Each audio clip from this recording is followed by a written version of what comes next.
Hey everyone, in this video we're going to take a look at part 17 of the Hercules story from Ritchie's Fabulae Faciles. So this is concerning his fifth labor called the Augean Stables. So you might remember previous to this we've gone through the first four labors, and then we had the side note to tell the story of Pholus and the centaurs. Now we're leaving that behind. We're coming back to his next labor out of the 12. So in this one, you're going to see Hercules is assigned a labor of basically cleaning out stables for another famous ruler, and it's just another example of him being given this impossible task. And you're going to see how he uses all his sort of brute strength and his intelligence to figure it out and solve it. So before you dive in, like I always tell you, you want to start by learning the vocab. So if you can pre-read this, what I'd recommend is the read and reread method. Read through the story, mark any words you don't know, any vocab, any grammar, anything that's confusing to you, write it down, and then go look it up. So if there's vocab you don't know, look up all the words, make a list, do what you have to do to practice it so that you'll recognize the words on the second read through. Same with the grammar. If you run into anything where you're not sure how to translate it, write it down and then go look it up to try to figure out, what's going on here before you go back for a second read. That second time through should be much easier to do after you've done this. This is what we call the read and reread method. And again, if you can find someone to read this to, maybe a classmate, anything you can do to read this story out loud, that would be ideal, right? Read it aloud, work on your speaking, your pronunciation, and then have someone ideally read it back to you so you can work on your listening. Because again, these are stories. Latin is a language. It's meant to be spoken, and you don't want to shut off your listening and speaking skills as a method of learning the language. So once you've done that, again, maybe 1, 2, even 3 reads, however many you need, you should be in a pretty good place.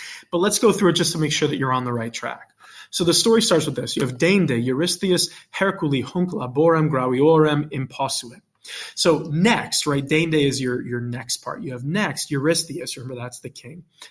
He gave, you might even say imposuit is really talking about sort of giving to or imposed or placed upon is really what it's getting at. Placed upon Hercules is going with the dative there. Placed upon him this labor, and it's a laborem graviorem, right? This very serious or grave labor. You might even say like a most grave labor. It's the comparative adjective of gravis, right, which means sort of grave or serious. So this one is meant to be very difficult, is the idea. Okay. Then you have augeas quidam, qui illo tempore regnum in elide obtinebat, tria milia boum habebat.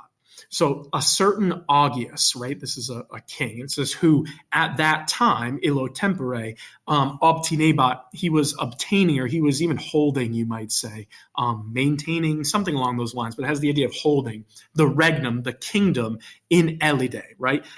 This is where he is, the region that he's in, Elis. So it's talking about how he's a neighboring king of Elis, which is a famous, Greek town. I believe it's in Western Greece. You can look it up though. But he had, at this time, he had tria milia, right? So literally 3,000, you might say, bulls or cows, I guess you'd want to say boum.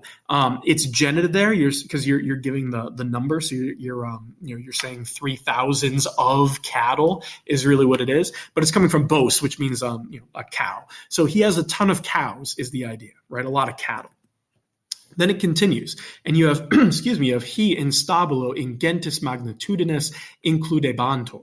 Okay, so these, meaning the cows, includebantur is imperfect passive.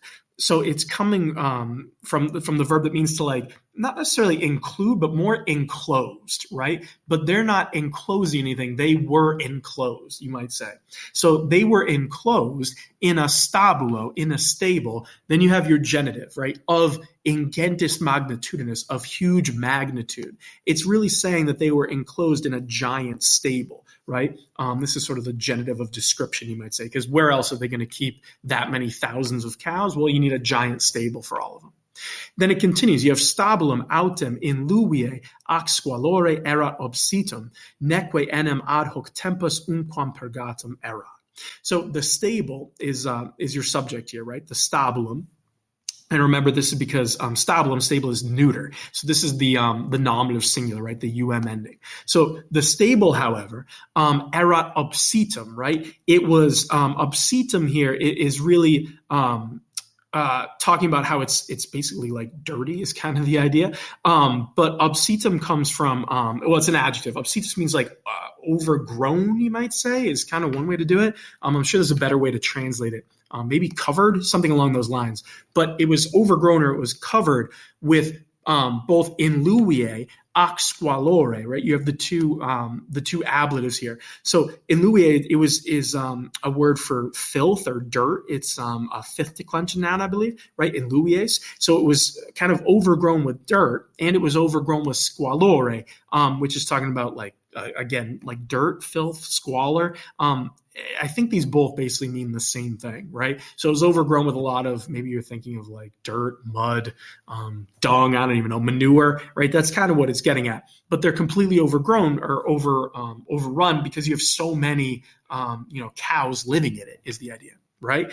And then you have ad hoc tempus umquam pergatum era, right? So to this point, or ad hoc tempus means kind of like up until this time, right? It had neque umquam, right? And it had never, right? Umquam means ever. The neque is your negation. So it had not ever, literally never, it had been cleaned, purgatum erat, right? That's coming from purgo, which means to clean, and you're looking at that pluperfect, right? The passive pluperfect. So it had never been cleaned. So the idea here is he's got thousands of cows. He has this giant stable to hold all his cattle. It's never been cleaned, and now it's overgrown with all this filth. Okay? Then you have hoc Hercules, intra spatiam unius Dei purgare iustus est. So Hercules is your subject here, not hoc, right? Or hoc, rather. Hoc is your accusative, your direct object. So you're saying Hercules, iustus est, he was ordered, right? It's perfect passive. He was ordered to clean, purgare, there's your verb again, cleaning, to clean this, meaning the stable, right? Hoc. He was ordered to clean this intra spatiam unius Dei, right? So he was ordered to do this. The intra means like within in this case. It goes with the accusative. So within the space, right? Spatium. And again, here it's kind of talking about a space of time. So maybe like a span would make sense, or an extent, something like that. But within the span of one day, there's your genitive, right? So he's supposed to do it in one day is the idea. So clean this in one day. Then you have ille, etsi res erat multi operae negotium suscepit. So he, meaning Hercules, right? Etsi means although, literally it's even if, but I feel like it's probably better to translate as although. So he, Hercules, although it was a race multi operae, it was a thing. Remember, race is one of those words that's kind of difficult to put into English, but it was an affair or a thing of great labor, right? Multi operae.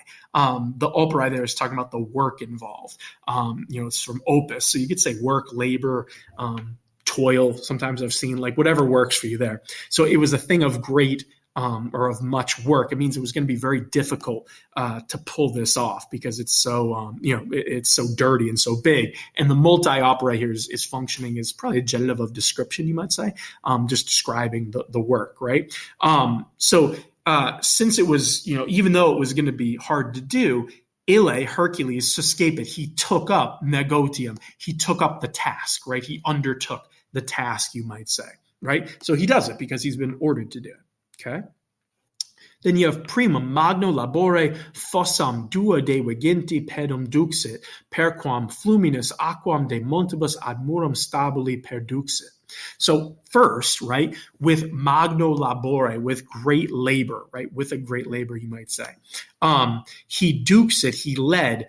You have fossam dua de viginti, right? So it's this ditch, and it's kind of meaning, so duxit can mean he led, but now that I'm looking at it, it probably means like he dug it.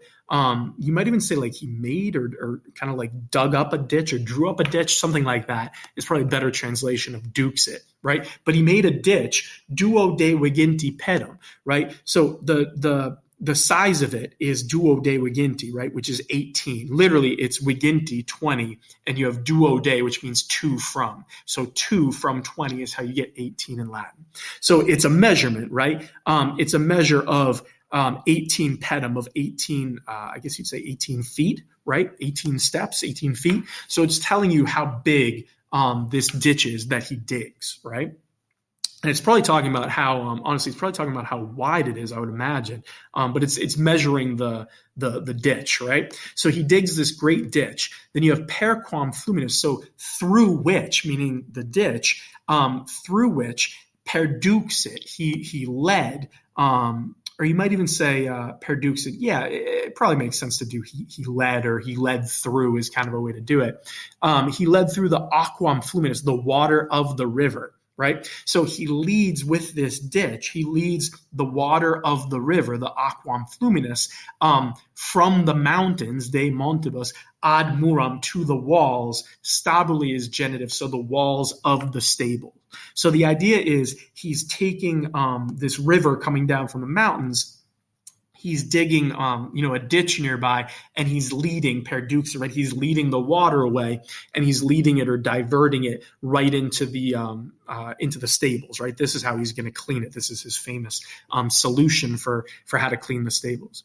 Then you have tum postquam murum perupit, aquam instabulum emissit, et tali modo contra opinionem omnium opus confecit. So then, after he perupit murum, right? So perupit here is talking about kind of like bursting through is kind of one way to do it. So I guess you'd say when he broke through or burst through the murum, the wall, meaning he sends the river through the wall is kind of what it's getting at. He emissit, right? So he sent in the aquam, right? The aquam instabulum. So I guess the idea here is he breaks the wall and allows the water to come through, right? So he sent in emissit the aquam into the stable, and tali modo here is ablative. So you're saying in such a way, right? It's the ablative of manner. It's saying how he did this, basically. So in such a way, meaning in this way, against the opinion, right? Contra opinionem. It might even mean, thinking about opinion, it kind of means like what people expected him to do. So maybe even expectation is kind of a better way to do it. You could stick with opinion, whatever works. But against the opinion or the expectation of everyone, omnium, he confecit, he completed, right? It's configure, so he completed the opus, the work. So again, the idea is against all expectations, he actually gets this done. And opum here is that neuter, or rather opus is the neuter accusative singular, right? So that's why you have opus there. So he completed the work.